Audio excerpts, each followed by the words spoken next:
Well, hi, I'm Mike Booty with Red Mountain Park, and first of all, I want to thank the UAB Benevolent Fund for allowing me to move on to this final phase and speak to all of you about my proposal to build 4 outdoor education classrooms at Red Mountain Park.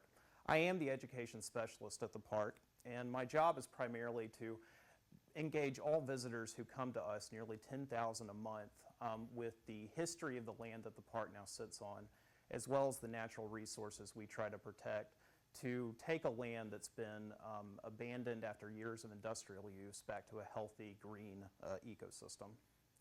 Now, if you've never been to Red Mountain Park, there we are in relationship to UAB. We're only about 10 minutes from campus.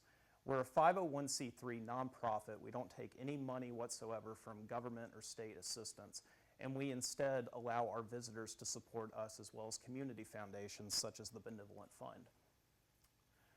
That's me back in April of 2012. I was one of the very first zipline guides out at the park.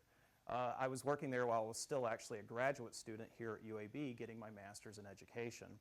And working out at the park, I became obsessed with the history.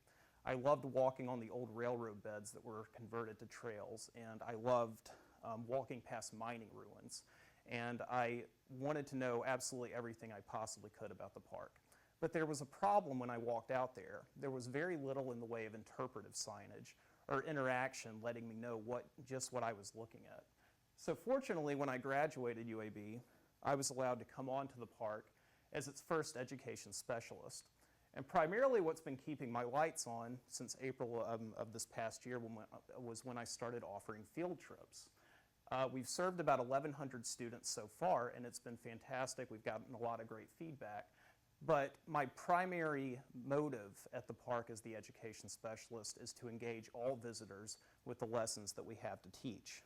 And a great way that I see to do that is to build 4 outdoor classrooms at the park.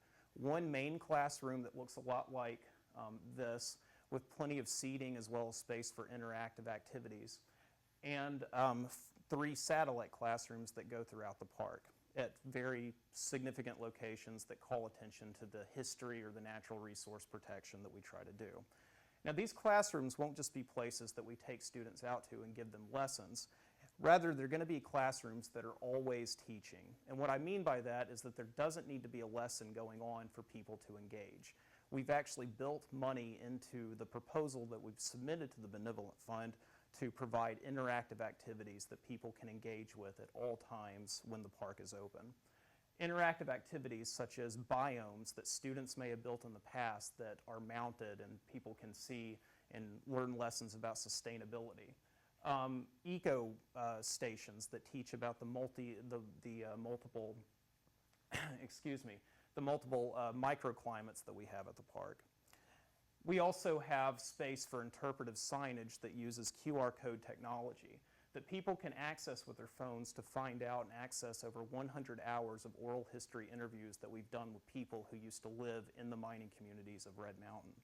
This will pave the way to self-guided walking tours.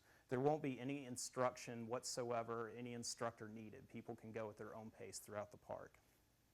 So once again, I want to build 4 outdoor classrooms that are always teaching. And we're going to do this very, very quickly. The turnaround is by spring of 2016. We're going to engage over 100 volunteers to help us in the spring build these classrooms. People who come out and do not see us as just a line item. They're not politicians who are keeping our park open. They're just people who want to come out and give back and help Red Mountain Park pave Birmingham's way to being one of the greenest cities in the nation. So with their help, once again, we're going to build 4 outdoor classrooms by spring of 2016. I wish I had time to speak to you about all the great things that these classrooms will do, but if you want to know more, please go to redmountainpark.org/education. You can find my contact information and you can feel free to ask me any questions that you have.